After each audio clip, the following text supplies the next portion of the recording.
اس کا نام بلبل تھا۔ آج اس کو پیسوں کی ضرورت تھی اور مجھے اس کے جسم کی۔ میرے اندر کا شیطان پوری طرح جاگ چکا تھا۔ جب میں کمرے میں اس کے پیچھے داخل ہوا تو وہ برقع پہن رہی تھی۔ مجھے اس کا مجرا دیکھتے ہوئے لگاتار 10واں دن تھا۔ کیا غضب کی نئی چیز تھی، کیا ناچتی تھی۔ روزانہ اس کو ناچتا دیکھ کر میرے اندر شیطانی ہوس مزید بڑھتی جا رہی تھی۔ میں نے فیصلہ کر لیا تھا کہ اس سے ضرور ملوں گا۔ میں ہر قیمت پر اسے حاصل کرنا چاہتا تھا۔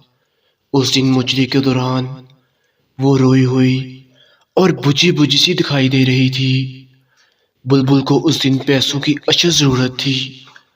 یہ جان کر میرے اندر خوشی کی ایک لہر دوڑی، چہرے پر شیطانی مسکراہٹ پھیل گئی۔